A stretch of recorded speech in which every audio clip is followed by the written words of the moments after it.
Muito bem, pessoal. Então agora vamos entrar aí nos nossos modelos de trade, tá? A gente vai agora juntar tudo que a gente já viu anteriormente, tá certo? Lembra que a gente viu pullback escondidos, gatilhos de entrada, como que forma os três pivôs, os pivôs escondidos, tá? As figuras, os candles. A gente vai agora englobar tudo isso e colocar em alguns movimentos no mercado, que são esses movimentos que a gente pode ver aqui no nosso gráfico que está passando na tela. Então, o primeiro movimento que a gente vê é o primeiro movimento clássico perto, tá? Por que perto? Perto da onde, tá?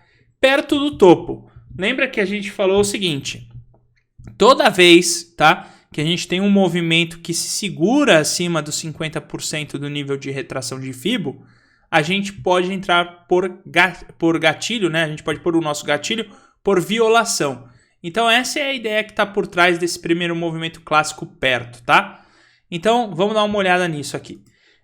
O pullback, tá, que forma o pivô, é próximo à extremidade do primeiro movimento, tá legal? É perto da extremidade do primeiro movimento, que seria aqui, essa máxima, tá certo?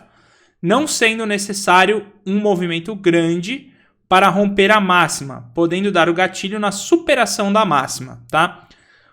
O que a gente olha aqui sempre nesse primeiro movimento? A gente tem que buscar uma pernada de impulso, correção e a continuação desse impulso, tá? Para formar aquele 1, 2, 3 das ondas de Elliott, tá certo? É isso que a gente está buscando aqui. E aí a gente vai marcar aqui qual é o tamanho dessa primeira pernada aqui, referente a essa primeira onda, tá? Que se forma no papel. A gente pega o tamanho dessa pernada, a gente pode traçar um Fibo aqui, tá certo? Se a gente traçar um Fibo aqui, nessa pernada, a gente vai encontrar esse nível de 50%. Então, se os preços na pernada de correção não passarem esse nível de 50%, a gente automaticamente deixa uma ordem de compra na violação da máxima, ou seja, eu já deixo a minha ordem na bolsa, ela já fica lá engatilhada, para na hora que passar o preço ali, ele já dá a entrada no meu ativo, tá certo? Então é isso que está por trás aqui desse primeiro movimento clássico perto. Lembrando que a gente também vai usar as regrinhas do Fibo, né? Que seria essas regrinhas de gatilhos de entrada. Então, se eu tenho o meu primeiro movimento e ele é um primeiro movimento ainda muito curtinho na correção, a gente evita, né? A gente aguarda uma confirmação. E se for muito longo, a gente também aguarda uma confirmação. Porque se for longo, ele fica exaustivo até chegar ao rompimento. Se for de uma forma moderada, tá? Esse gatilho fica perfeito aí para a gente entrar na violação da máxima. Então é isso que está por trás e é isso que a gente tem que ficar de olho aqui nesse primeiro movimento clássico perto, tá certo? Aí a gente configura da seguinte forma. A gente marca a máxima, que é onde dá o gatilho da nossa entrada. Esse gatilho vem assim que viola essa máxima. O nosso stop fica no pullback. A gente pega a distância desse pullback até a outra máxima e projeta em 100% para cima, minimamente, para ter um alvo parcial, tá? Ou se não, a gente pode definir aqueles manejos parciais que a gente já havia falado, né? Um deles seria, por exemplo, de Fibo, tá? Pegar os níveis de expansão, o primeiro alvo, o segundo, terceiro alvo, tá? Ou se não, pela volatilidade histórica, ou se não, a gente pega os níveis de realizações parciais, que nem a gente vê nos nossos modelos de trade já estudados, tá certo? Então é dessa forma que a gente configura esse primeiro movimento clássico perto. Então vejamos aí, tá certo? Alguns exemplos disso em gráficos reais, tá? Um dos gráficos que trouxe isso para a gente hoje foi o gráfico da Magazine Luiza. A gente consegue visualizar claramente esse primeiro movimento aqui. O mercado abriu.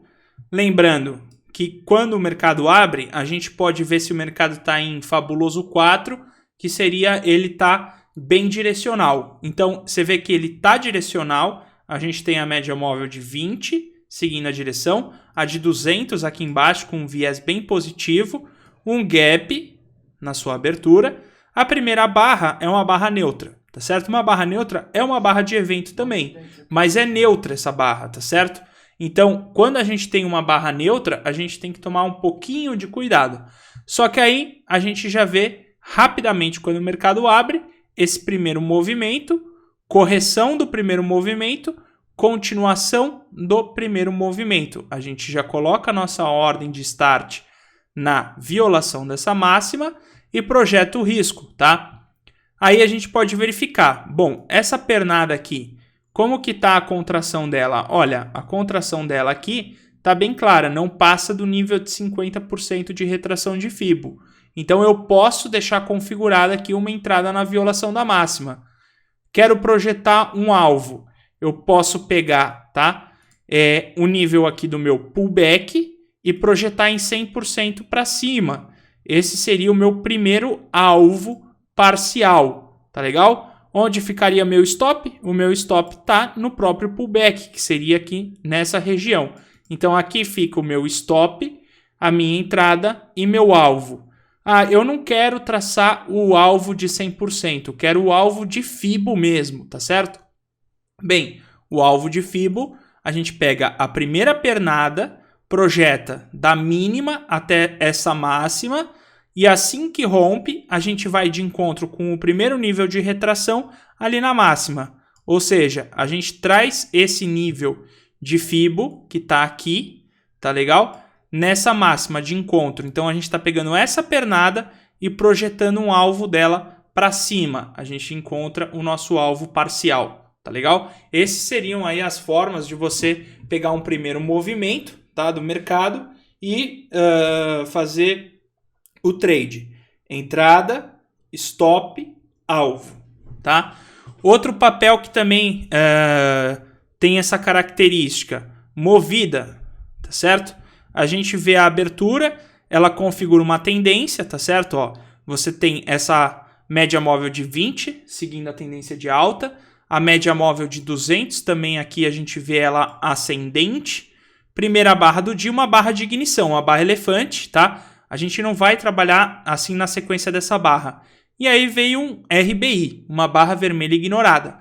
Nessa barra vermelha ignorada, a gente consegue ver um pullback aqui.